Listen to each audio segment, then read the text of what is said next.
program features live coverage of an African safari and may include animal kills and carcasses. Viewer discretion is advised.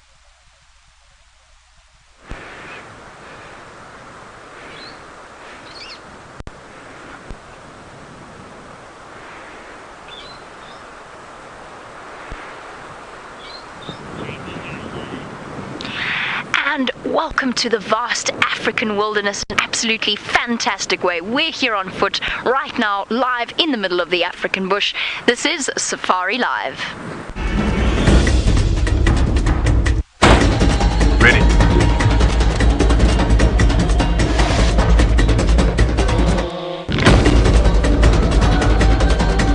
Standing by.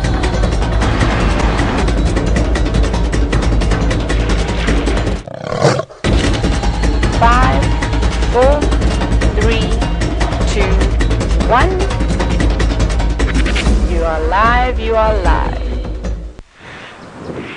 And hello to all of you joining us on a very special sunset safari, and most especially a warm welcome to Lincoln Park Elementary School, North Landing Elementary School and Glenwood Elementary School. I hope you are all really excited to be joining us on a live safari.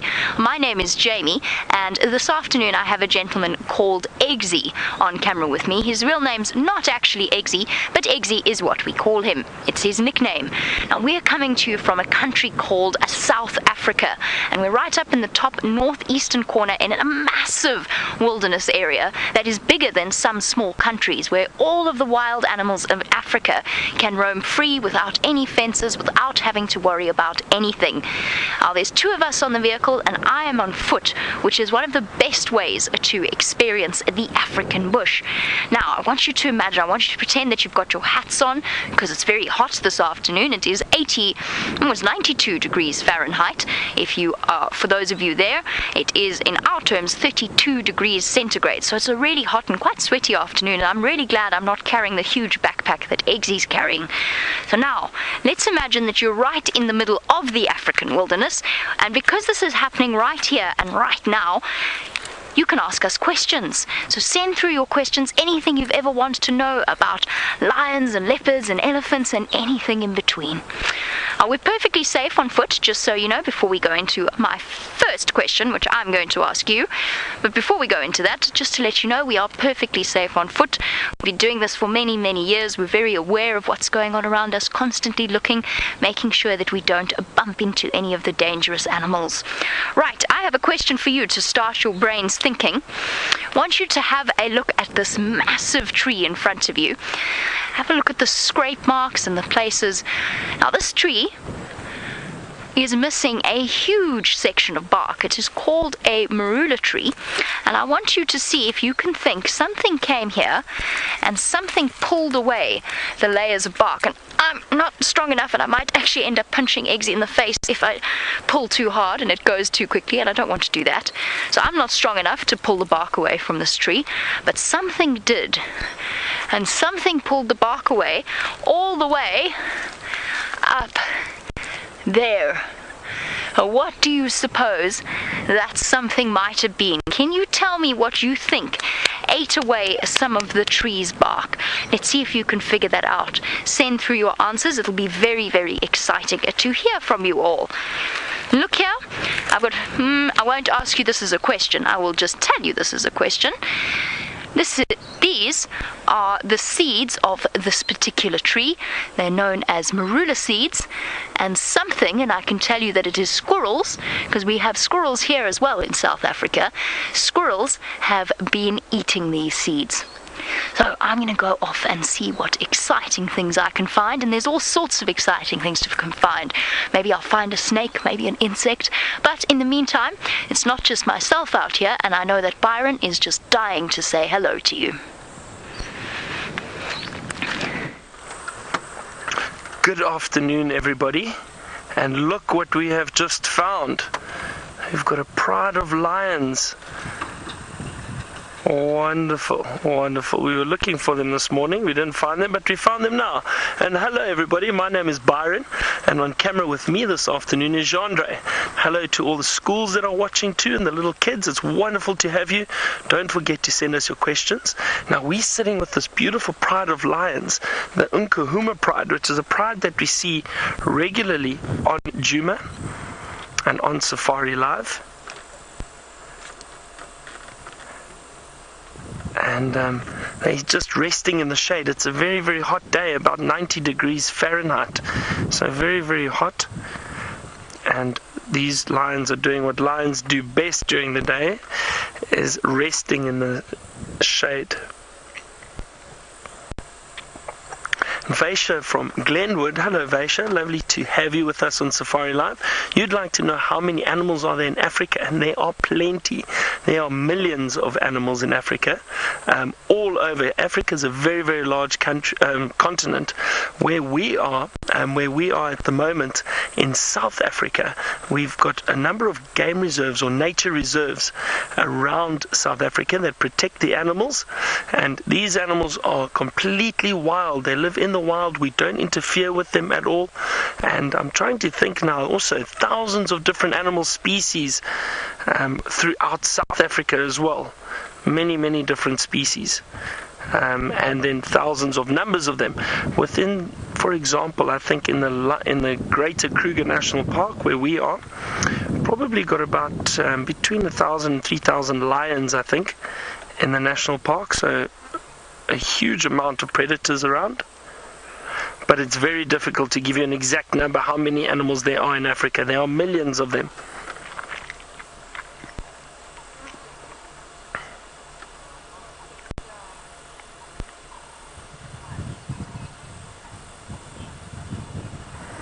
Malik, you want to know how the animals escape the heat. So Malik, what they do is as we can see what these lions are doing, they're lying in the shade, and they'll stay in the shade during the day because it's very, very hot.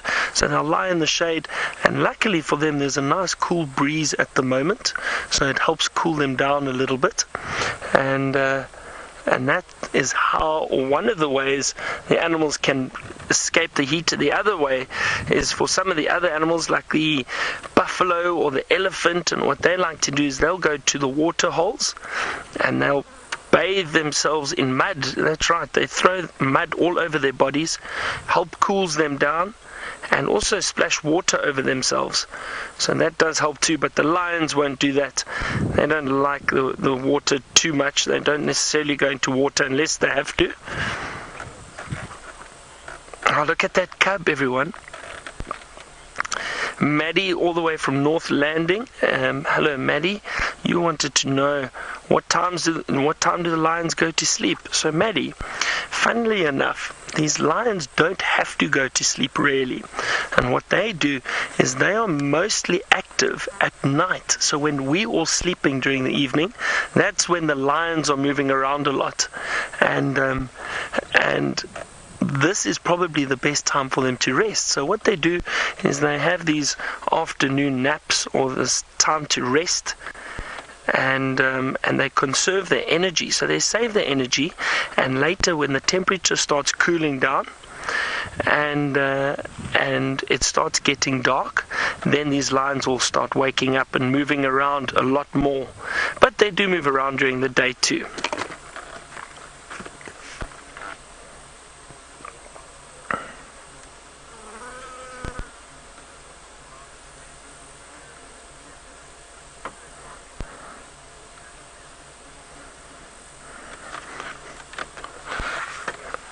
And we've got a question from Mrs. Mervin's class from Linkhorn. You wanted to know what time will the lions wake up in the evening. So it's difficult to say. There isn't a specific time, and the reason for that is if the lions are thirsty or if they're hungry, they'll get up any time to go and start moving around. Generally, they prefer when it is cooler, when the temperature has dropped. So I think maybe 6 o'clock in the evening, 7 o'clock, around about there. It can be earlier. There's no exact time. And that's the thing that's so wonderful about watching these wild animals, is there's no specific answer for any of these questions. These animals are wild. They'll do whatever they want, whenever they want, which is very exciting. So we can never always guarantee what time they're going to wake up or move around.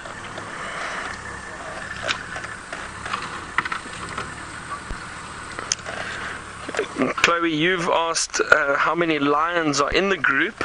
Let's just have a look here, Chloe. I actually haven't counted yet. Let's double check. I can see there's a few at the back. Looks like 1, 2, 3, 4.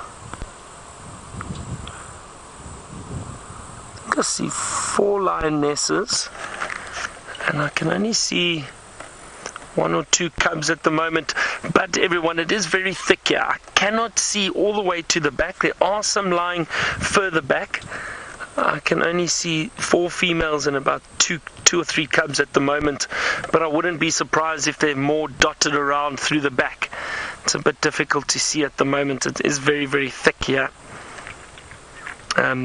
This pride generally has 5 females and 6 cubs at the moment. So I'm not too sure if they are all here currently, but they could be. We're going to try and sit here a little bit longer with these lions, see what they get up to. Let's head back to Jamie and see what she has on her walk. Look at what we have found. Now, this particular creepy crawly is very beautiful, and it's known as a centipede. Oh, and he's gone into a hole, and he's disappearing. Oh, he's going for your eggs. And Eggsy is very wisely moving. Look at how quick this thing moves. Look at it, all of those legs working together. Now, I don't want to scare it too much, so when it goes into that hole, we're going to leave it alone, and we're not going to make it any more scared, because, of course, all of these animals are more scared of us than we are of them. But this is a particularly interesting little creature. Now, some of you will know how I feel about centipedes, and I have to be honest, I'm not scared of snakes, I'm not scared of spiders, I'm not scared of scorpions, but I don't really like seeing centipedes. I think it's something in the way that they move. They also have a really very sore bite. Now, they are little carnivores, so they're carnivorous arthropods. In other words, that's the same family and the same order as the insects. They're carnivorous, unlike millipedes, which are absolutely harmless, and they also have a relatively toxic bite, so they actually do carry some venom that makes their bite very, very sore and makes you feel a little bit peculiar afterwards. You feel a bit funny, you feel a bit shaky. It's not strong enough to kill you, but it is a little bit unpleasant, which is why I wasn't shouting at Eggsy for moving the camera and for running away a little bit. And you see that incredibly bright color. Wasn't that beautiful? Michaela, you want to know what are all of the animals' habitats. Well, Michaela, we've got so many different types of animals, just like that centipede, and it is an animal, just like the mammals. Now, for that centipede, this is its habitat. These are bits of old tree and bark, and we'll leave the centipede alone for now. These bits of old bark, you can see there's lots and lots of layers where they can hide underneath, and that's all the centipede wants to do, is it wants to hide away. There's some nice holes, secret places where it could sneak in, and this is the perfect habitat for insects, spiders, beetles, all sorts of things you can find under old and rotten wood out here. You've got to be careful whenever you come if you ever come to visit the African bush. Don't go pulling apart the bark, because otherwise you could risk being bitten by a snake. Then we've got these massive open areas where the impala and the different antelope like to be. And of course we've got animals living all around us, because we do live and work exactly where we are at the moment. Vincent, you want to know if it's hard to sleep when we have all of the noises of the animals. Honestly, Vincent, it's much, much quieter here than it is in a big city. So yes, we get the lions roaring, and sometimes we hear the leopards sawing and the birds calling, but they're really nice sounds, and it gets actually very easy to get used to them. We don't have to worry about the sound of traffic, we don't have to worry about the sounds of ambulances or anything like that. So there you go. Chris, you want to know if there are any leopards. Chris, yes, there are. And we've actually been really lucky. Just yesterday, Chris, a leopard mom and her 2 cubs walked right past our house where we live and where we sleep every night. She's got 2 gorgeous little 9-month-old cubs. Now, unfortunately, it seems like she might have gone outside of where we can drive, but there are lots and lots of leopards in this area, so we could even see one while we're walking around, although most of the time the leopards will actually hide away from you. So that's one of the really cool things. Now, I mentioned earlier, before we get too far away, because I see some more evidence on that tree over there. Now, one of you answered that it was a rhino perhaps that had done that to the tree. It was a good answer and some really good thinking, but that whatever did that to the tree was even taller than a rhino. Kay, well done. Very, very good answer. Yes, the termites did eat the bark. They did start to eat the bark, but something else helped them, and actually something started that process of pulling the bark away from the tree. So what could it be? Something even bigger than a rhino, something even heavier than a rhino, that can reach much, much higher than a rhino. What do you think that might be? We're looking at animals' homes. Come and have a look here. Look at all of these holes in the ground. This could well be an animal's home. Now, Kay, you mentioned termites, and yes, this is an old termite mound where the termites most of them are living underground, doing whatever it is they do. But it gets really very hot in a termite mound underground, kind of like a mine. So what they have to do is they have to create these holes that come all the way up to the top of the ground so that the air can flow in and cool them down. Now, that's where the termites live, but at the moment, why do you think it would be a really very bad idea to stick your hand into one of these holes? Because it's very dark down here. I don't have a torch and the sun's not quite at the right angle for you to see in, but the hole goes right down deep. Why do you think you might not want to stick your hand down there? And those of you who are thinking it might not be a very good idea, well done. Yes, you definitely shouldn't, because there could even be a snake hiding away in there waiting until it gets a little bit cooler. So we're focusing on the little things, but of course Byron's got those really exciting lions. Let's jump on board with him and see what the lions are up to. And look at this, everybody. Now, there are all 6 cubs now. They've come out the bushes. They were lying just to the back in the thicket, probably in the shade, and they've come now and they're rubbing up against the females, and they're making quite a lot of noise. Let's see if we can hear some of those sounds.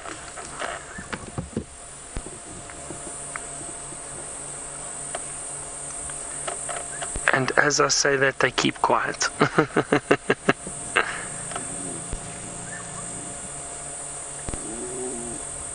Hang on, there we go. There we go, listen, little sounds.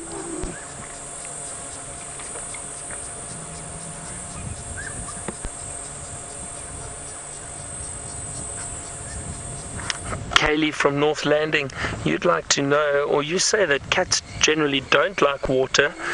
Do some of the big cats like water? And Kaylee, yes, I wouldn't say they like water, but in some parts of Africa there's a lot of water around, and there's some big rivers, and these animals, like the lions for example, these big cats will definitely cross the rivers if they have to, and they'll wander through some deep water.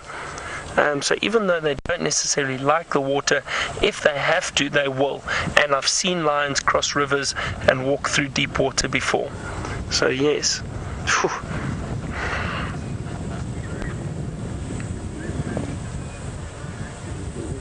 Karis from North Landing, you wanted to know where the male lion is and why isn't he around. So in this area, we've got some males. They're actually 4 males, a coalition of 4. It's 4 brothers that stay together.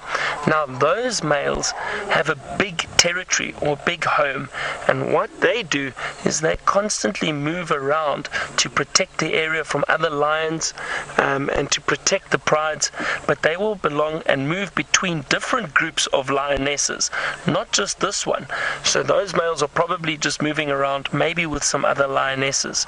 So that's the benefit of them having a very large territory.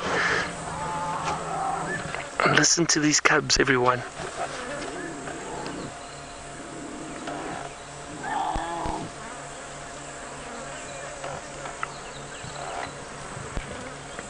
Logan, you want to know how far can a lion's roar travel?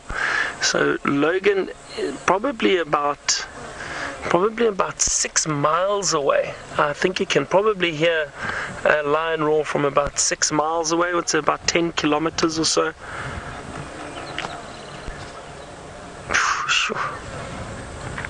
There's a smell of a carcass in the area, everyone. And these lions have been hunting buffalo recently. I don't see one around here, but I can smell it. Very, very strong smell. Not a very pleasant smell.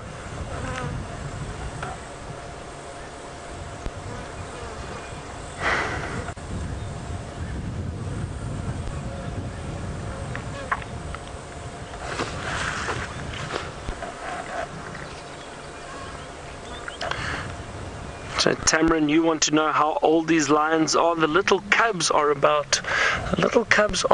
I think they... Cameron, you wanted to know how old the cubs are, and these cubs are about 8 to 9 months old now, going on 9 months. So it's a good age. And the lionesses, I'm not entirely sure because I think there's different ages within these lionesses. There are some younger females, some older females. I'm not entirely sure how old these lionesses are. I think they're between the ages of about 8 and 10, I think somewhere around there. And then I think there's 1 or 2 that are younger, that about 4 or 5 years old, if I'm not mistaken. But I'm not entirely sure, Cameron. But those cubs are about 9 months old.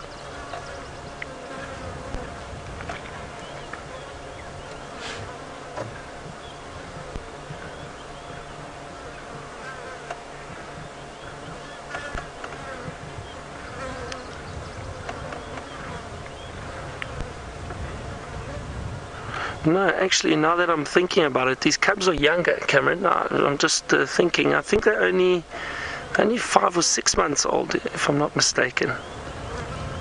Sure, can't remember when last I saw them, when they were born. I think they were born in June, if I'm not mistaken.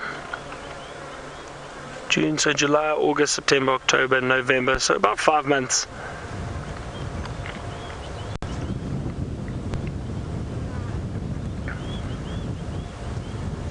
Miguel from North Landing, you want to know how big is a lion's territory. So a big male lion, Miguel, can have a very, very large area. Maybe, now I need to think of my conversions. Oh dear, I'm not very good at this. So we use kilometers out here, and I know you use miles back home, but it'll probably be about 4 or 5 miles by about 4 or 5 miles, somewhere around there. So if you can imagine how large that is, it's a large area, but probably even bigger. That would be an average size territory, I would say, for a male lion. It can be much bigger. So probably about somewhere around there. So no, from Lincoln, you wanted to know, what do the cubs do to help the pride? So no, at this age, they won't necessarily do anything. The females do all the hunting until these cubs get a bit older. So about 2 years old, maybe 2.5 years old, they'll start helping with hunting. But not yet, they're still very, very young. So all the hunting is done by these females, and they will provide food for the little cubs.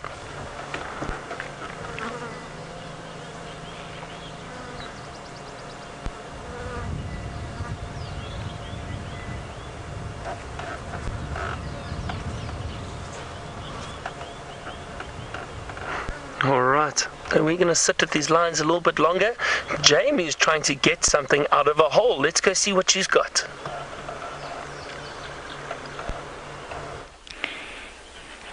Well, I heard that one of you would really, really like to see a scorpion. Well, we found a centipede, and now I found the home that scorpions live in. And that is this tiny little hole here in the ground. So, Rohan, you wanted to see a scorpion. Rohan, the scorpion is currently, most of our scorpion species are sleeping because they are nocturnal. In other words, they only come out at night. But the reason that I know that this is a scorpion hole, and I'm just going to show you ever so gently, is the shape of it. So rather than being just a hole in the ground, remember we looked at the holes earlier, it sort of looks like a squashed circle. So this part is flat, this part is longer than the height, and you can actually see all of this fresh dirt that the scorpion has scraped up. That's him digging to go underneath the ground to sleep for the night. So whenever you see a hole that is shaped like, how can I show you this? Maybe if I wasn't in the sun, it would also help. But if ever you see a hole that is shaped like this, see what I mean? It's not really round, it's more like an oval shape with the top that's much flatter, the height is much shorter than the width of the hole. Then out here you know immediately that that is a home of a scorpion. And a very well done to Liam and to Logan for getting that it was an elephant that did that to that tree. Very, very well done. You're very clever. And we'll go, when we next see one of those trees, I'll explain to you exactly how elephants go about it. Now, Aubrey from Lincoln Park, you want to know how many ecosystems there are in the African bush. Well, there are an amazing amount. Sometimes just one dead tree can be an entire ecosystem all of its own, because of course it's the tree itself, the insects in the bark, the birds that are living there. So there's actually more ecosystems out here than we can count. But we've got a lot of very different habitats, and we're about to walk into one of those different habitats right now. So we've just come from this really quite clear area. So if time to stand up, can't spend the whole afternoon sitting down. So we've come from what was a relatively open area with some big trees, some beautiful big marula trees. Now we're going into some really dense vegetation. So this is a completely different habitat, a completely different type of vegetation than anywhere else that we are, or then other different places on this reserve. So you might have places where there's a river, and of course when you've got a river you've got really big trees here, different types of grasses, different types of vegetation, and all sorts of interesting things like that. And even, wait, let's maybe use this as an example. In a way, even a pile of old elephant dung like this one. So this is old elephant dung. It's not fresh at all. This could be even up to a year or so old, judging by the white color. But even a pile of dung like this can actually start turning into an ecosystem in its own way, because of course you've got a network of termites. The termites have moved in, they're starting to break down the elephant dung. You might have dung beetles, because yes, we get a very special type of beetle out here that is called a dung beetle. Now let's go, and here you might get the dung beetles and the termites together in separate parts of the dung. Mackenzie, you want to know if the animals get along with each other. Sometimes, but not always. So these are wild animals. They've got to struggle to survive. Some of them have got to hunt to live. They've got to hunt to find their own food. Some of them have to compete with others over what they can eat or where they can drink. So not always. They don't always get along very well. So things like leopards and lions, for example, or maybe lions and hyenas, they often come into conflict. But it's really important to remember that animals aren't doing it on purpose. It's not because they don't like each other. It's because it's all part of survival. And they know that if that animal does well, then they might not do as well. So it's a really difficult It's a difficult life for them. Sorry, I nearly walked straight into Eggsy there. It's because I want to show you something. And even the trees have to adopt different approaches for survival. And just look at these incredible thorns. This is one way that a tree is able to defend itself from being fed upon by things like elephants, for example. Although, to be honest, elephants' mouths are so tough that they could actually take a whole clump of thorns like this and crunch it. I'm not going to do that because I'm not an elephant, and that would really, really hurt. So I'm not going to do that. But each and everything out here is very... Ow! Stop pricking me! I'm trying to show you how long these thorns are. Look how long that is. It's actually longer than my finger, and really very thick. So everything out here is fighting for survival in one way or another. Sometimes you've got animals that get on really well with each other. Like, for example, there's a type of bird called an oxpecker.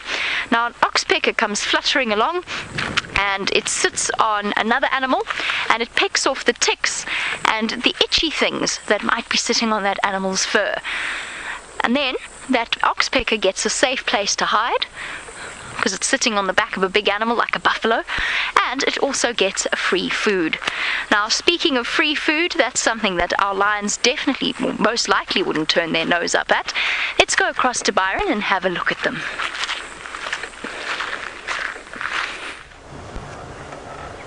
Free food? I don't have any free food, Jamie. I've got lions, though.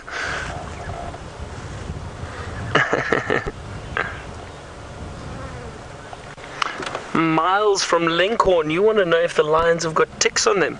Yes, Miles, there probably may be some ticks that crawl onto the lions and sit on the lions. However, these lions do clean themselves very, very carefully, and the Pride will clean one another. So they try and clean the ticks off. You can actually see that little cub licking himself over there, and that would be a good way of trying to clean the ticks off of them. So they're a lot better at cleaning themselves and getting the ticks off of them as opposed to some of the other animals.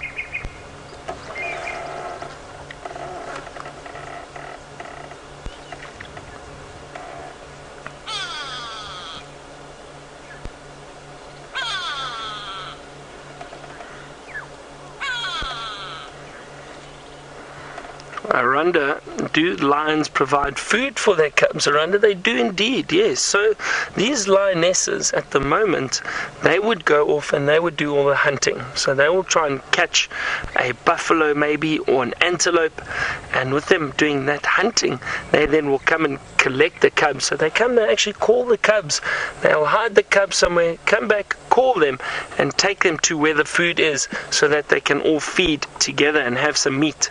But some of these little cubs will still be trying to suckle from the mothers, so they will still try and get some milk from the females. Ariana, you wanted to know if the male lions will hunt like the females. Yes, they do. Now, a lot of people think that it's only the female lions that hunt, but that's not true. The males, especially if they're not with the Pride, they will have to hunt for themselves. Otherwise, they're not going to eat. So yes, they do indeed hunt for themselves, and especially if these lionesses are hunting something big, like maybe a buffalo, which is very strong and powerful, the males will come in and help, and they will help bring down the buffalo to eat. Oh, look, everybody, the lioness is getting up. Let's see where she's going. She might just change her position a little bit and lie down again in the shade. Isn't she beautiful? There we go.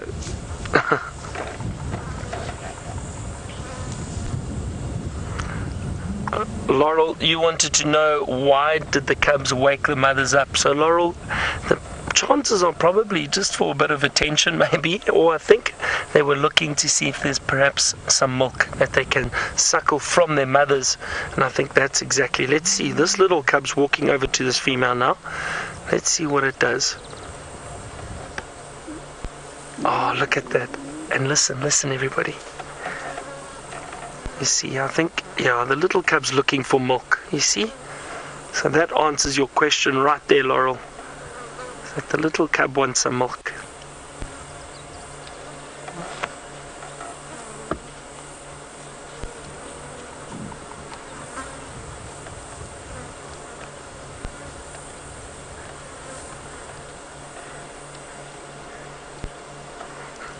Ari, you wanted to know how many cubs are there usually in a pride of lions.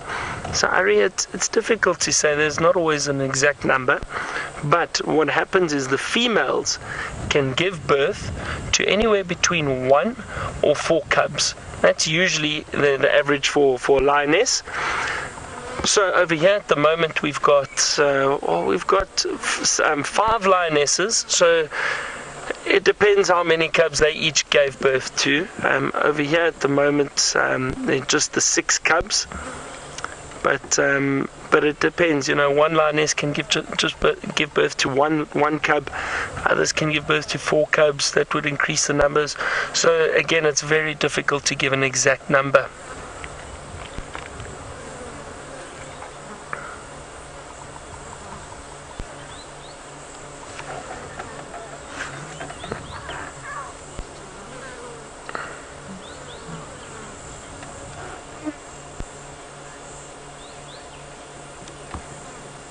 Madison from Glenwood, do you want to know how old will a male lion be when he starts to grow that beautiful big mane?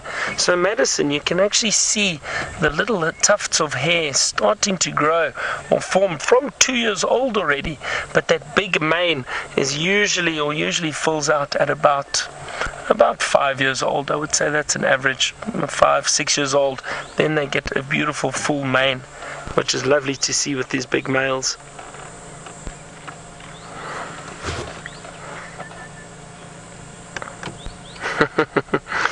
Nicholas, you want to know what is the lion's scientific name? Good question, Nicholas. Oh dear, and the scientific names are usually very, very difficult, but luckily the lions, it's not so difficult. The scientific name of a lion is Panthera leo. That's the scientific name of a lion, Panthera, because it forms part of the Panthera genus and the species Leo, which is lion. So Panthera leo. But that's a very difficult question, sure. Some big words there, even for me.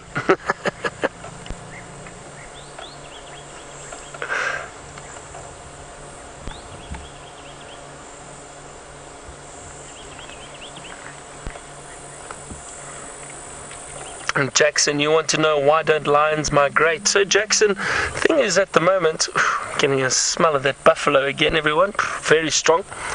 So Jackson, the reason is that these lions don't have to migrate because they don't look for food like antelope species or other animals that eat vegetation or grass and leaves. They don't have to worry about that. So if it gets dry and there isn't a lot of leaves or grass around, they only eat other animals. So herbivores like impala or buffalo, for example, that's just 2 examples, but they'll eat a number of different species.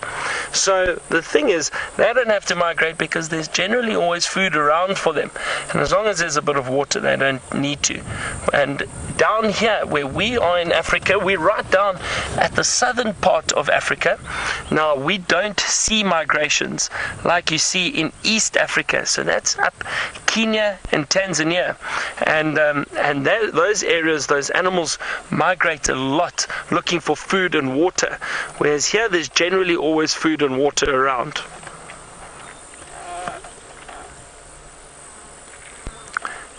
And Cecilia from Lincoln, you wanted to know, do we get to touch the lions?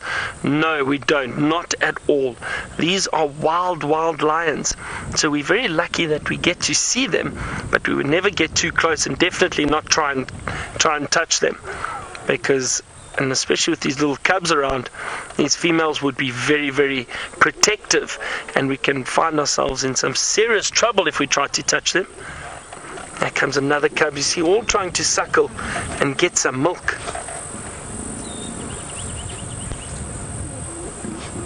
Oh, look at that.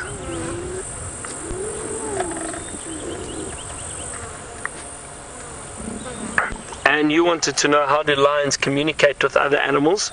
So lions wouldn't necessarily want to communicate with other animals at all. The only time lions communicate and where other animals know that there are lions around is when the lions are roaring, when they're giving off their very, very big roar to warn other lions that they are in the area. or if they're trying to find one another, so communicating with each other. And that's the only time other animals will know that there are lions around, but they don't necessarily communicate with other animals.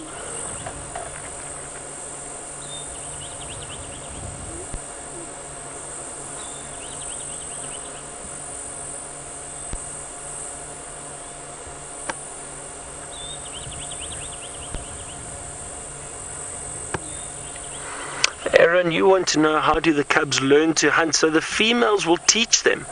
And what happens is, while these cubs, when they get a little bit older, they'll start following the females a lot more when they are hunting.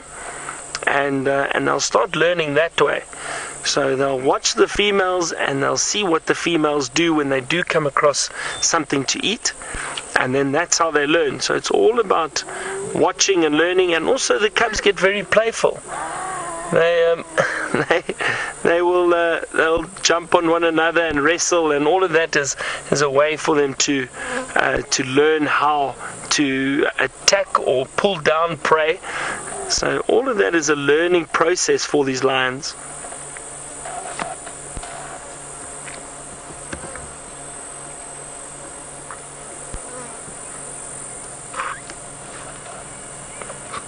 Bless you. Andre is sneezing. Maybe he's allergic to cats.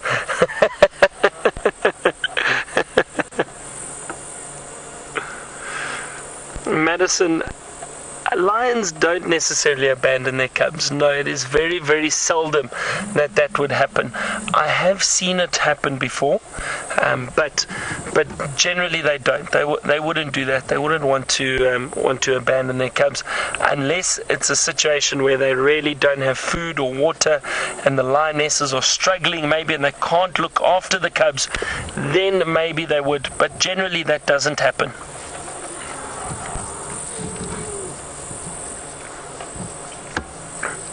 Isn't this a wonderful, wonderful sighting? These lionesses have got their heads up, and then one just drops down.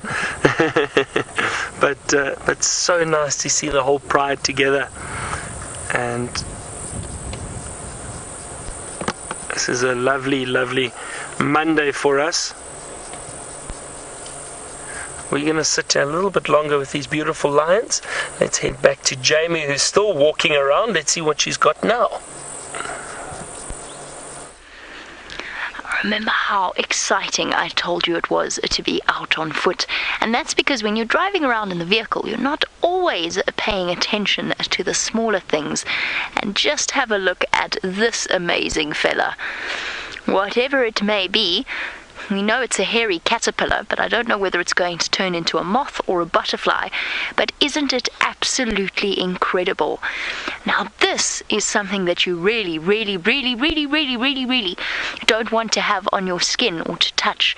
Because the reason it's called a hairy caterpillar, and the reason it has these fine, fine hairs, is a defense mechanism to stop most of the birds out here from eating them. Because imagine a sitting target. A bird could come down, pluck the caterpillar up, and off it goes. So what this clever caterpillar has learned to do, or has evolved to do, is it has these very, very fine hairs on the growing off its skin. And if you happen to touch it or pick it up, and I think all of us as kids growing up in South Africa, I'm sure Eggsy's encountered one or two in his time, I have as well. Sometimes they've even been in my clothes. And when those little hairs that are so fine you can barely see them, thinner than even some of your hairs, when those hairs get embedded in your skin, it becomes excuse me, it becomes very, very, very itchy.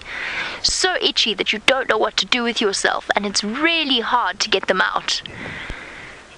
Now, Imani, you want to know if centipedes can hurt animals. Centipedes can hurt animals. So this is a caterpillar, which is different from the centipede that we saw earlier. A centipede can hurt animals because it's got that very, very strong bite and it's got venom.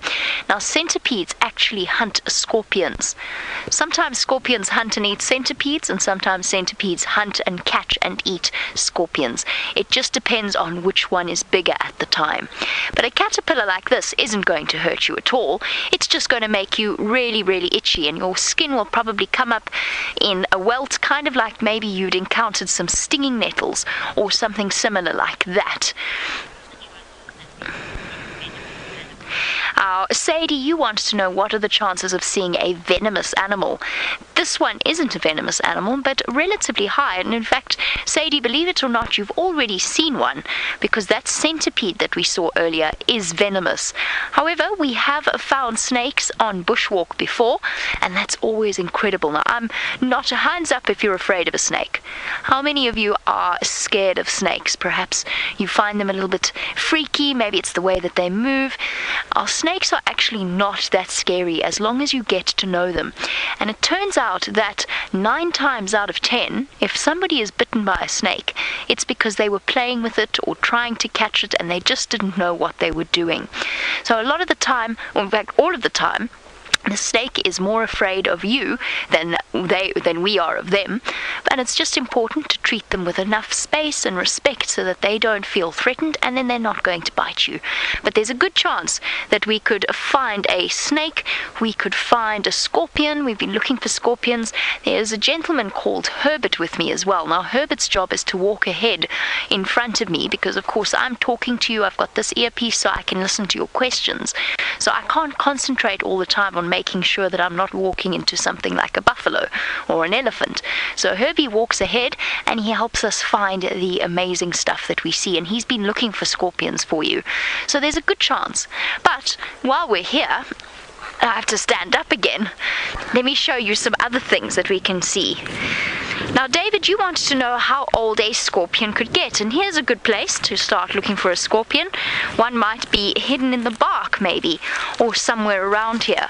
But while I look for a scorpion, I'm going to show you some interesting leaves. And David, you wanted to know how old a scorpion can get.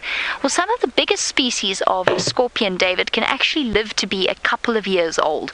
So sort of you're looking at around 5 to 6, maybe even longer. I'm actually not sure if any of them live any longer than that, but they can live for quite a few years. So it's not like a fly, for example, that could die, in the space of 24 hours. Why am I picking these leaves? Well, I want to teach you something very, very cool. If you ever find yourself out in the bush and perhaps you're not feeling too well, perhaps your tummy isn't feeling too well, and you desperately have to go to the bathroom and you don't have anything with you, this is the best thing. And that's why we call this tree the toilet paper tree, because it's got really very soft leaves and there are no thorns, so you can use it like toilet paper if you have to. Oh, unfortunately, we haven't found any venomous creatures for you, which means you'll just have to join us for the next time that we go out on safari.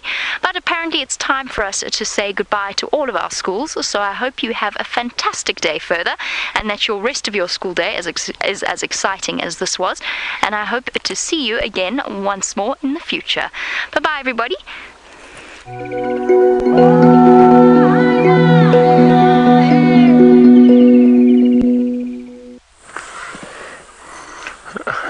So we're still sitting with these lions, everyone, and I know the little school has left us, or the schools rather. There were 3 schools watching, which is great.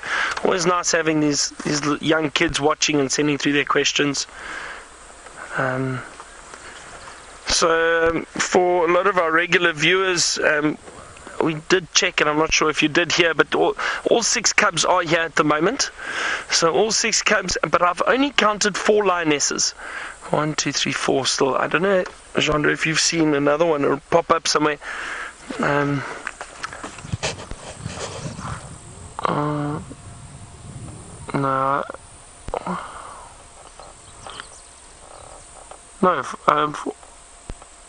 No, 5 lionesses are here. I apologize.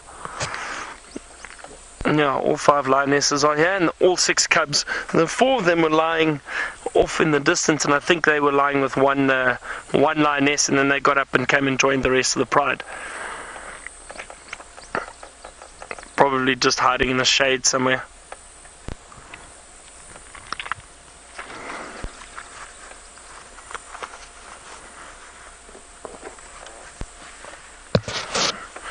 This is fantastic. What a lovely Monday afternoon. I hope all of you are enjoying it. If you're watching from work, I know quite a few of my guests and friends and are sitting in their office watching, and just don't get caught.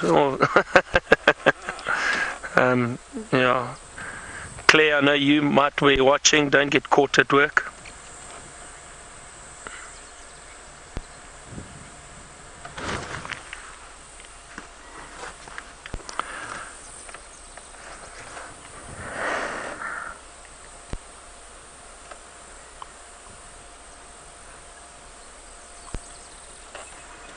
Stephen from Belgium, you wanted to know what kind of subspecies of lions are these. They aren't a subspecies. This is the African species of lion.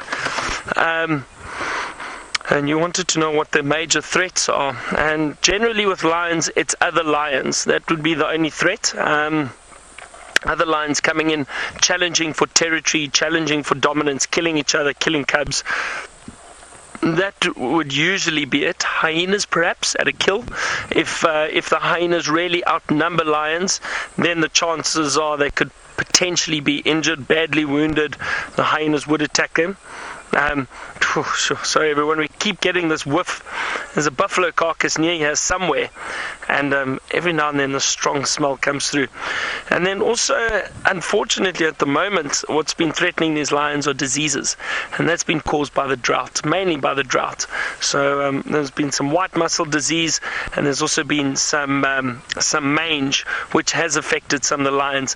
So those are threats, but they're not frequent threats at all, but they do occur depending on times of drought and when they are experiencing bad conditions. But that's nature's way, I think, of keeping a balance. And even though it's very hard to see, we need to understand that it is nature. We don't interfere.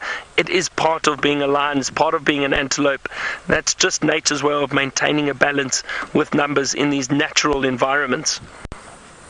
Gee, that smell keeps coming through. Smell of ripe buffalo. Eesh.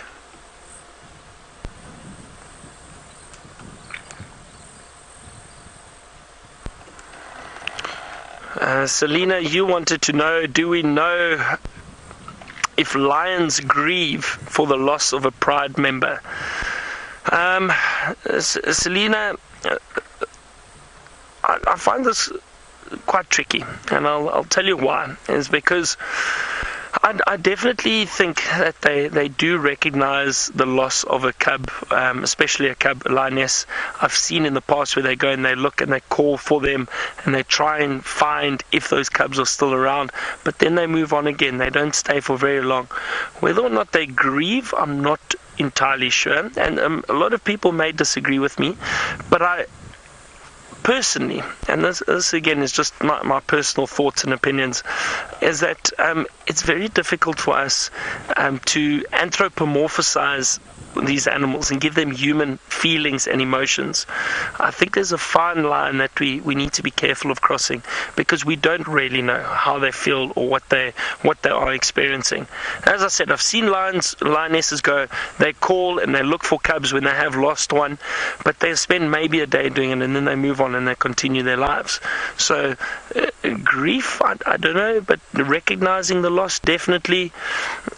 Who knows? I'm just saying, that's my opinion, is that we just need to be careful of trying to give them too many human emotions, because they are wild animals at the end of the day, and I don't think we really understand what they are feeling.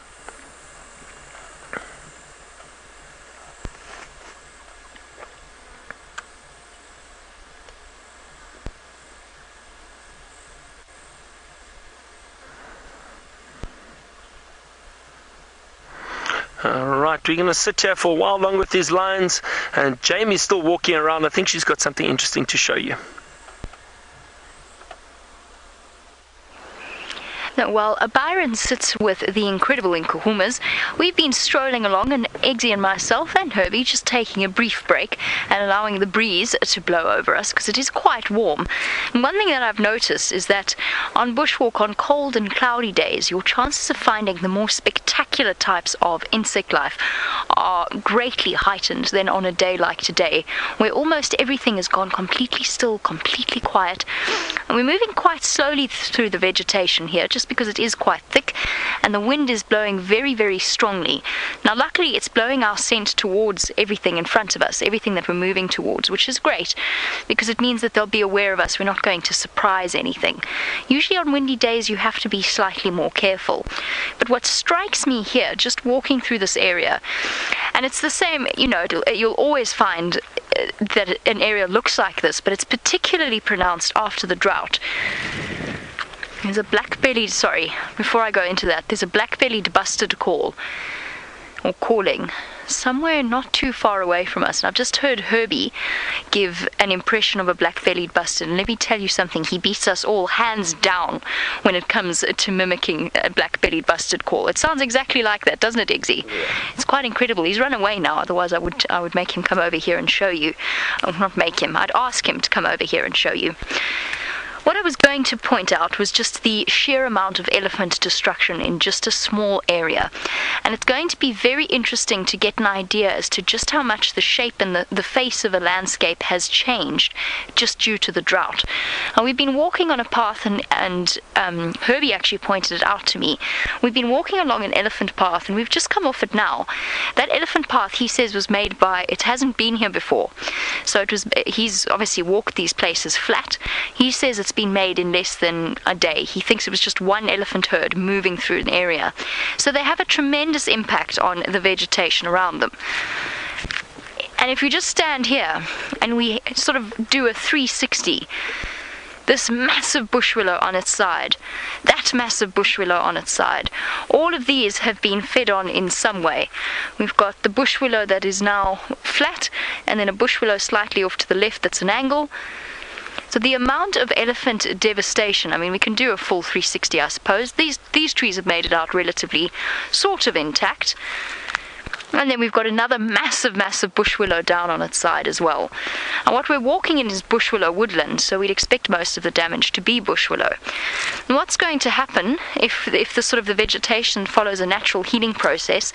These fallen areas provide the perfect place. They actually act as a seed bank, so they help the grasses to recover, which is exactly what they need to, because after the drought, the trees have come out relatively unscathed, apart from that poor one that's been knocked over by an elephant.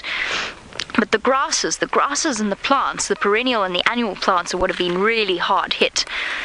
And so these seed banks might seem like it's a destructive thing that the elephants have pushed over all of these trees, but they've actually allowed the grasses a really safe place to grow and to recover without being trodden on by 10,000 buffalo that come through here every year, or without being nibbled up by all of the hippo and so on. And eventually what will happen is the tree will rot away, but the grass cover's recovered underneath. And it also opens up the bush, and we're in some quite dense vegetation at the moment. It opens up the bush so that the sun can get down to the grass, and as a result you've got that balance re-established between your grass and your tree layer. So they play an invaluable part of our ecosystem. So as we trundle along and see if we can find anything that's awake this afternoon, it seems as though Byron's lions are doing a fantastic job of having an afternoon snooze. Let's go and join them.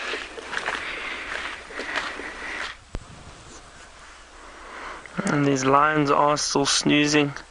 They've really all settled down now.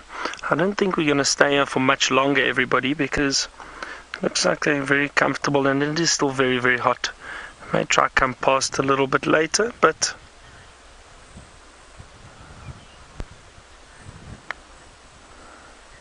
Hannah, and Hannah, age 9, lovely to have you with us. Hannah, I hope you're enjoying watching these little cubs. You wanted to know if it's sore for the mothers or these lionesses when these cubs do suckle. I don't think when they are suckling at the moment that it does hurt them, but sometimes those little teeth are very sharp and it can be a little bit painful. But you'll see the females will probably growl and chase the little cub off. Sorry, some flies around here at the moment.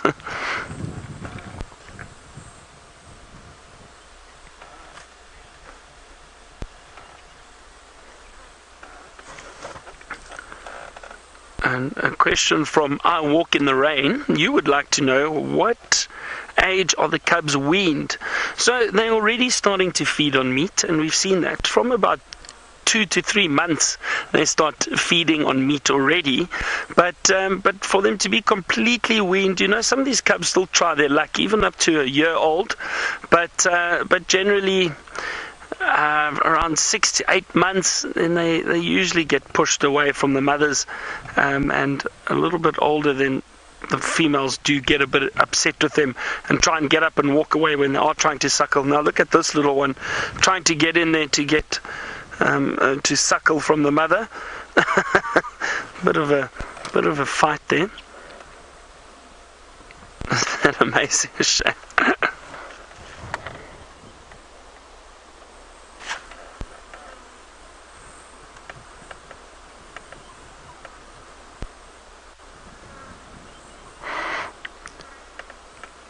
Lovely breeze at the moment. It's been quite windy today.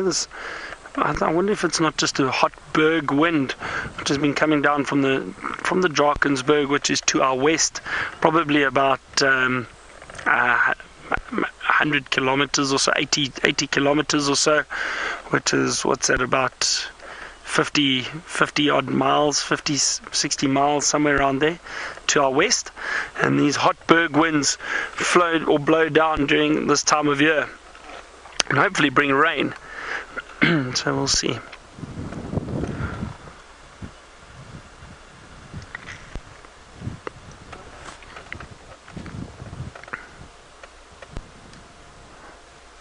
Now, I always tell my guests this, but sitting with lions, when they are resting, you always think, well, and I've heard people say this before, but lions are lazy, but they are not lazy, everyone, not at all. And look how quickly that lioness jumped up. I wonder what she heard or what she saw. So they are definitely not lazy. They are clever because they rest and they conserve their energy for later in the evening, especially when they start moving around a lot more.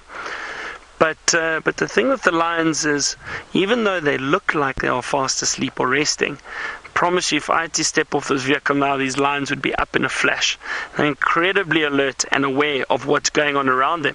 And we've seen now a few times these lionesses have lifted their heads and looked around. They've possibly heard something that we maybe haven't heard. And it's just alerted them, and they're looking around to make sure there's no threat or danger, or if there's potential food around.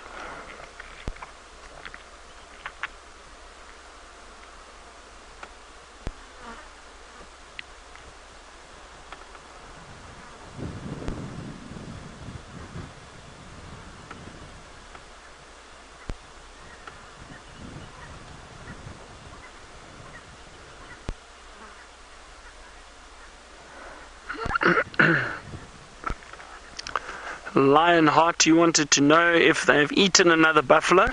I don't think they ate one yesterday. To be honest, no, I don't think they ate one yesterday, but the day before they did have one again.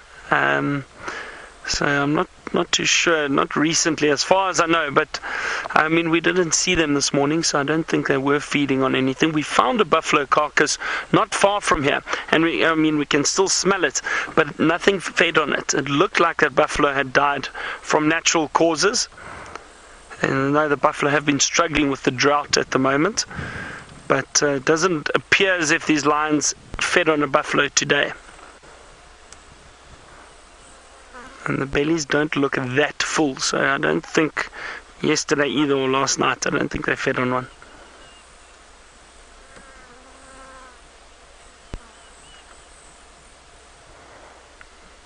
Alright, well, we've had a wonderful view of these lions, but they are resting now, and I think we're going to continue, see what else we can find. And while I move out and hit the road, let's head back to Jamie on her walk and see what she has got.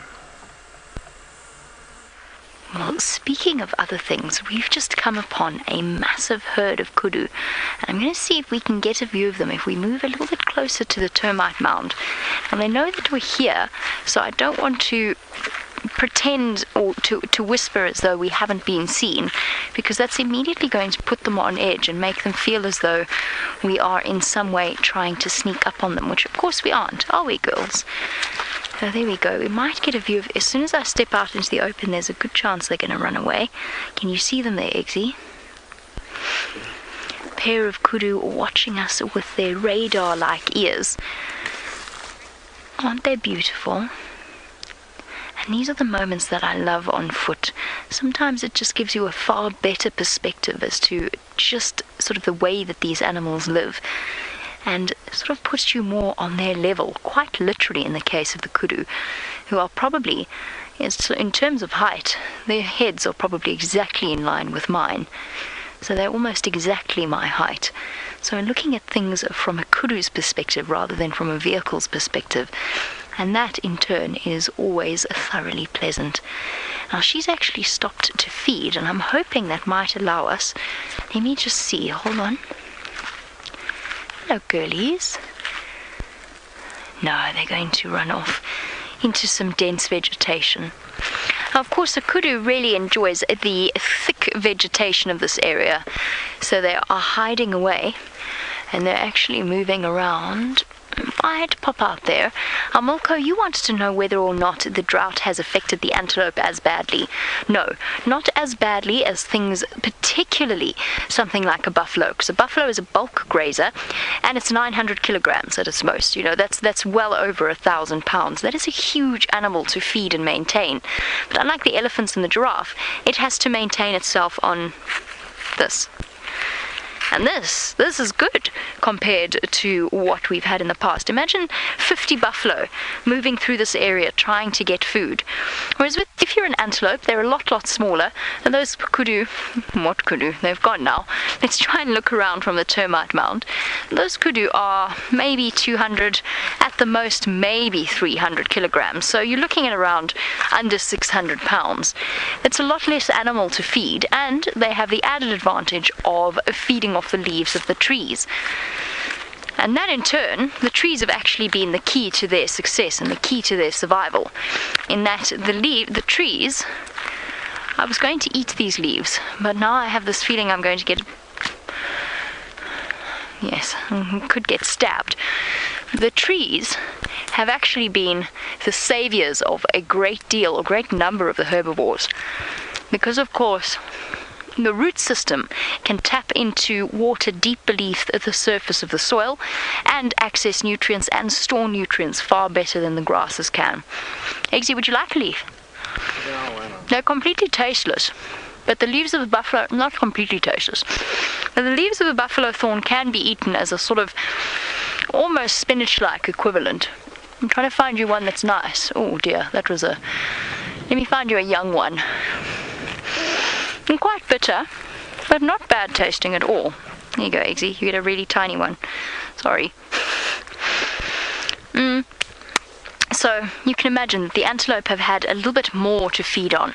And just by the way, if you would like your question answered on perhaps the effects of the drought or anything similar, you can do that on #SafariLive on Twitter. Or you can email through to questions@WildEarth.tv. Sorry, I'm now slightly paranoid that I've got buffalo thorn in my teeth, which is basically the equivalent of having spinach in my teeth, which I'm hoping I don't have. It seems as though the kudu have disappeared off. I can just see a retreating backside. There we go. So they haven't gone far. They've just moved off to where they feel slightly more comfortable. It's okay, kudu. And we're not going to follow them. We're not going to stress them out any more than we have to. Here we go. Look at this.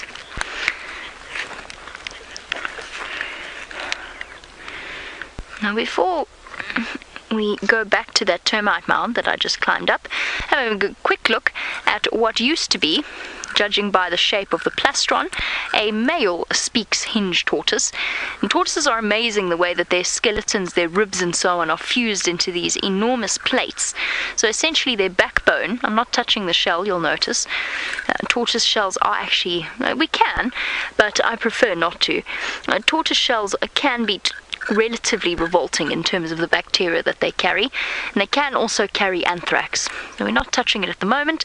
These plates are all fused, and you can see this would have been fused onto the backbone. This is the pelvis. There's the hip bone, or part of the scapula, sorry. part of the scapula of this tortoise, and this is the leg bone. How cool is that? We saw a tortoise this morning on our bushwalk, a live one, not a recently deceased one. And this could have been killed by a number of things. Could have been killed by a bird. It could have been, it looks like it's actually been broken open by hyenas. So there you go. Lots of tortoise shells to find. Right. Now we have a question that I don't know the answer to, which is not perhaps the best way to have prefaced that. We have a question about what the average height is of a termite mound. This is probably an average-sized termite mound, I would say. There's some monster termite mounds, absolutely monstrous termite mounds on Cheetah Plains that are truly huge, and I'm going to regret climbing all the way up here because now I'm going to have to get down safely. So this is probably maybe a little bit larger than average, and I'm talking because there's different types of species of termite and therefore different types of termite mound.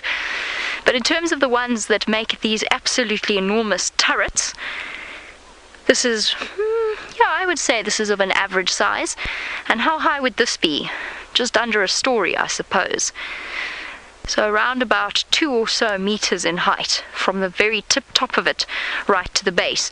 Now some of the termite mounds, I'm just going to stay up here for a moment and just survey the area and try not to break an ankle, which is basically what I'm contemplating right now. Some of the termite mounds, for example, on Cheetah Plains are monstrous. They are absolutely huge, and that would have taken decades and decades. Don't get too much closer, Eggs, because I'm going to come running down, and it's actually not so bad. I'm scared I was going to go careering into the camera, which would have been hilarious, but less so for me and Eggsy. Buffalo thorn to the ankle. The one hooked thorn and the one straight thorn. So the ziziphus that I just ate the leaves from.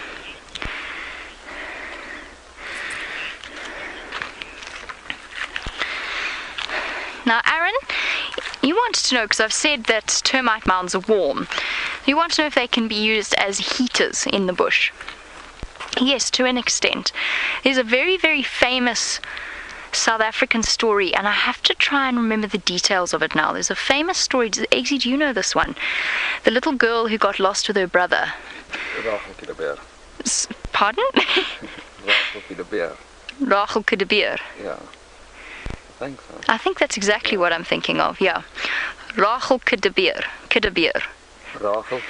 Rachel De Beer. Rachel De Beer. Rachel De Beer. That's exactly what I'm thinking of.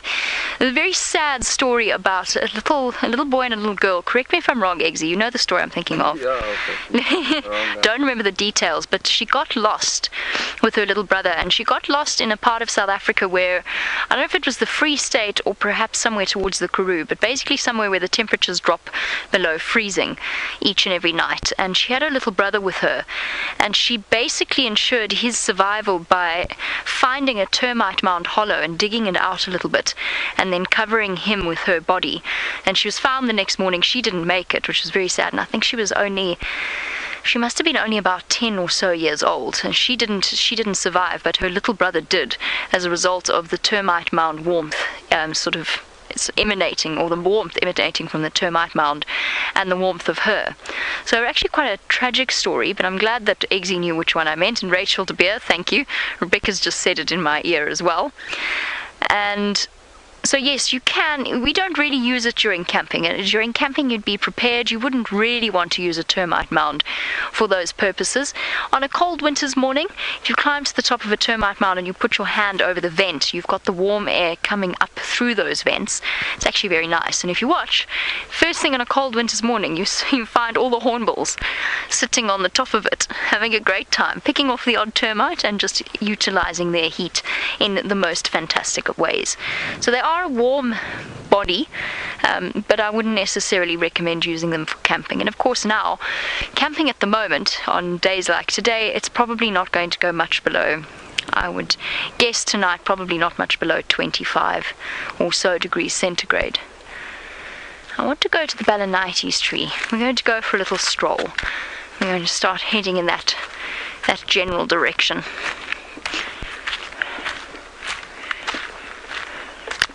But we're just going to double check that there's not enough there. Blah, blah, blah. Too much talking. There's nothing waiting to surprise us. And Herbie, of course, ever present ahead of us and checking to make sure the coast is clear. He's talking to the bustard.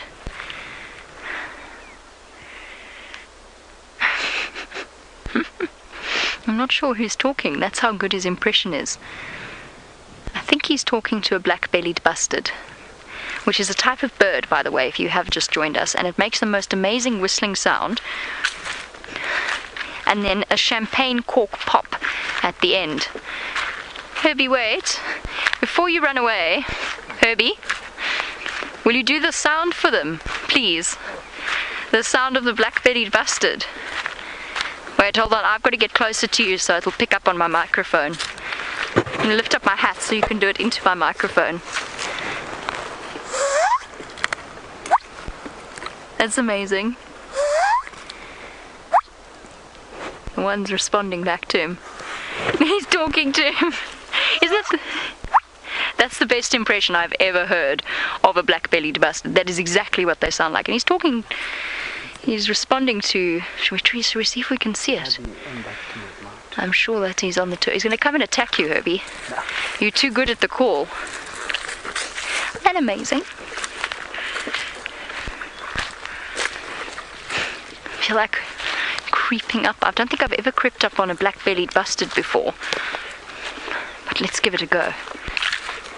Let's not walk into something else.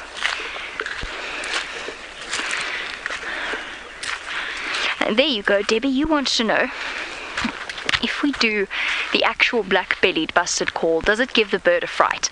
You raise a very important point in terms of ethics when calling birds. You've got to make sure that you don't, I wouldn't get a sort of a hi-fi system and some boombox type speakers, or that was very old-fashioned of me, or any kind of speakers, and play it through and play it very loudly, because that bird is going to become very intimidated, because it now thinks that there is a rival that is possibly 10, 20 times its size, judging by the volume of its call. So you'll notice when we do imitate bird calls, we try and keep them at exactly the same volume as the bird that makes them. And then what you'll do is you'll get a response, just as in the same way that Herbie did, where he called at a normal Black-bellied bustard volume, and the Black-bellied bustard responded, just as if to say, hey buddy, this is my spot. My spot. Go away. So you've got to be careful. You've got to be careful when you do it with certain types of owls. You could, for example, call in a tiny species of owl, but if you're playing around with different owl calls, OWL, because for some reason that's a word that doesn't come through clearly in the South African accent, if you start playing with the different owl calls, he's got it. Let's go see.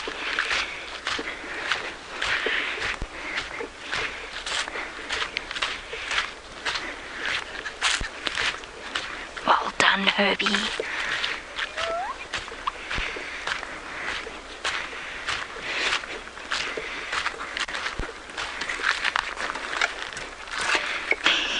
Ixie found a tree. He's walking away. We're creeping up on a bird.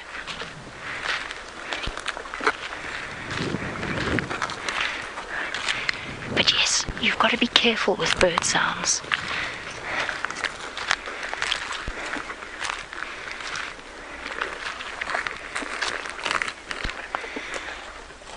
Oh, there he goes. There he goes. Can you see him, the eggs? There he is. He's on the left of that big tree. Yeah, I see him. Here. If we go this way a little bit, we'll see him. You got him?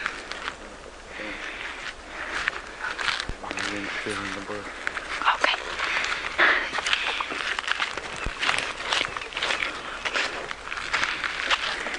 There he goes.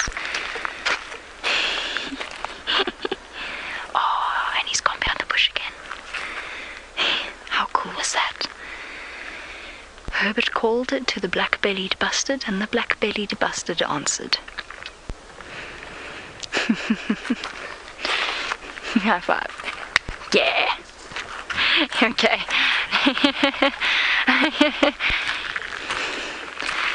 Right, well, now that we've found our beautiful bird and Herbie has called it out, we're going to head across to Byron for an update, and we'll catch up with you shortly. So we've left those lions, everybody. They're still resting there, and we'd like to try give everyone else a to them. We did have some nice activity with those cubs suckling and that earlier, so that was lovely. Going to see what else we can find. And I know Jamie was trying to show you the Black Bellied Bustard and that wonderful call that it does. Now, I wonder if I call. I know Herbie was trying to do it. Let me see. I mean, this always gets tricky, and I try not to laugh, but goes. Oh wait. Something like that. I can't do that first part very well. No, doesn't sound like that. Alright, so we're going to be driving past this buffalo carcass that I think that we've been smelling, and because the smell is getting a lot stronger now, and stench. And I'm not going to stop too long. If we do see it, I'll just point it out to you quickly. The stench is terrible. But you see, the other thing is, I think there's been a number of buffalo carcasses here, but I think this is the one that is smelling so bad. All those flies around it. Now again, I think this possibly died from natural causes. I'm not sure if the lions got to this. Actually, I don't know, but it hasn't been fed on. So I see some vulture feathers and that around. Doesn't appear as if they've been able to tear it open. Now usually the vulture that is needed for that is the big lappet-faced vulture. They've got powerful beaks and they are able to tear open carcasses, and if they aren't around, usually the other vultures can't get in, so they can't feed on the meat unless obviously another predator has opened it up. And we haven't seen too many hyenas around, because I'm surprised. Usually carcasses like that would attract hyenas, but I think again maybe the reason is because of all the lions around and the lion activity. It causes the hyenas to possibly stay away a little bit longer than usual, because we've had those Birmingham males around a lot. So hyenas definitely don't like to tangle with big male lions. Now we're still in search of our woodland kingfisher. We heard one again earlier, but haven't seen one yet. Well, we kind of saw one. So, Genre, we saw one this morning. We definitely saw one this morning, but we need to get you a proper view of one in camera. So I saw on Twitter one of the viewers, I can't remember now which one it was, but they got a screenshot of the woodland flying through the frame and pointing to it. I can't remember who it was actually. I apologize, but I did see that.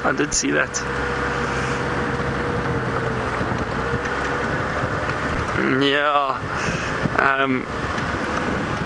Rebecca's feeling very jealous that she didn't really see it, but you got to focus, Rebecca, in the FC. You got to make sure you see what we see.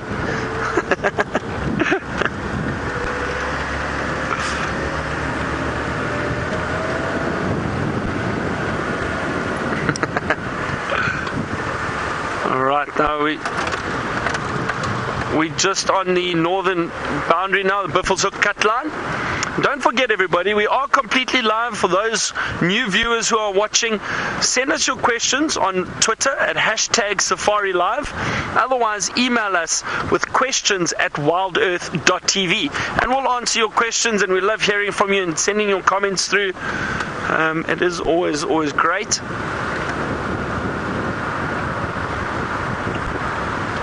Oh, it's lovely driving now. There's a beautiful cool breeze, which is great.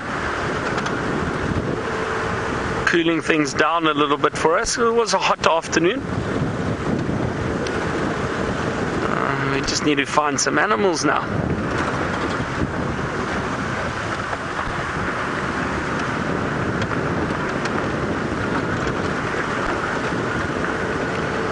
And then I'm looking forward to the night drive again later.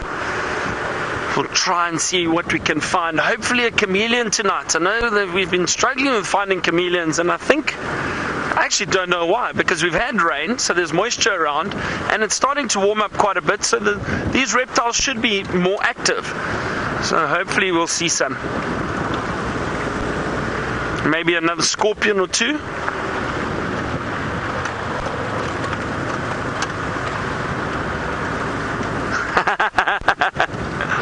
James Richard, you wanted me to give you my woodland kingfisher impersonation. Oh dear, James, why do you do this to me? I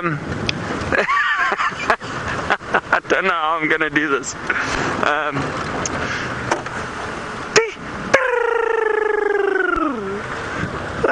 How's that, John? Not bad. Woodland kingfisher, everyone. Give it a 9. See, I'm sure we'll hear them calling back shortly. See if we get a flock flying over.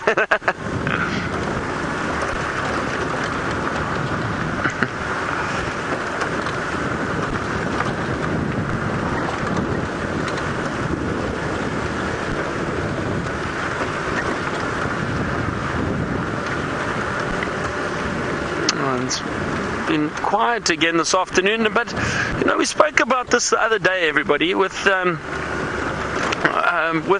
weather that we've had recently. More areas have had a lot of rain, which is fantastic. I mean, it's wonderful for wildlife, and we are very, very fortunate to have all this rain. But what's happened now is there's grass, and it looks like a drongo up at the top of a tree. I was just having a quick look. So what's happened now is a lot of other areas are growing green grass, and the leaves are out. So the vegetation's lush, not just here, but all over. So the animals are able to spread out a lot more. There's also a lot more water down in the rivers, and animals tend to move down towards rivers quite regularly, especially elephant and buffalo. So I think that it's possibly caused the general population of animals that we had on Djuma 3 weeks ago just to spread out a little bit more, which is not a bad thing. It's a wonderful thing. But I have noticed that we've had a slight little, not a dip, but I've noticed fewer animals around. Do you see something there, Jean-Ray? There's some leopard tracks, just one set, so I don't know. I wonder if that's not from last night, yes, perhaps. I think so. I don't see any fresh tracks here now. Some elephant tracks around.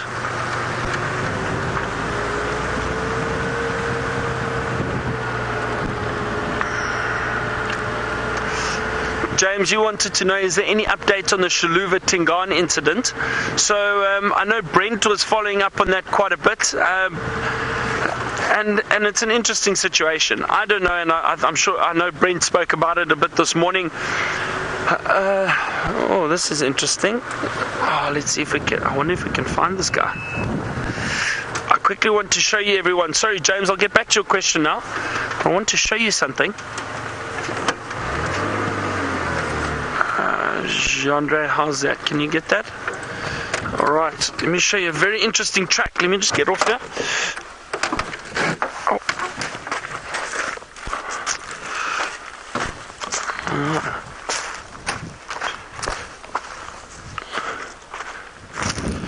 Can you see this, everybody? Have a look here. Beautiful line in the sand. And now I wonder if any of you can guess what this is. I'll give you a few minutes, but there's actually a beautiful little track on this side, and there's one over here, over there, and this drag mark in the middle. There's another track, and another one, and I can see some sharp claws in these tracks too. Now I wonder, it would be wonderful if I could find this animal. I'm just going to look at quickly. Oh no, it's walked all the way down the road. So let's see, let's follow it a little bit. Who knows? Maybe we find it. I'll give you another clue. We were speaking about reptiles earlier. This is a reptile. So, any guesses yet? Let me just plug in here. Alright, let's have a look. Let's just see. Maybe, who knows, if we find it, that could be really interesting. See, it's walked all along the road here. And this looks fairly fresh. Doesn't look like many vehicle tracks have driven over it.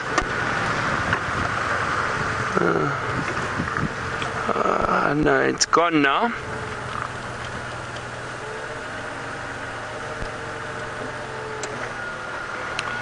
Lindsay, you think that this is a drag mark from a lizard? I'm just having a look to see if I see any more tracks here. It looks like it turned off the road back there. And it is indeed a drag mark of sorts from a lizard. What it is a big monitor lizard that has walked along the road. So we've got two species of monitor lizards. Big rock monitor or the water monitor. I'm assuming that this is a rock monitor. Very large lizard, and also we're not very close to any water up here at the moment where we are. So I think this would have been a rock monitor, and what it's done is it's walked, and then what happens is the tail just gets dragged behind it, and that's that little drag mark that you can see in the center of the track. So that's what that was, a rock monitor. I see the sharp claws. They've got very sharp claws, as I pointed out to you. It's a bit tricky to see in that sand, but you can see the claws as they're walking, digging into the sand.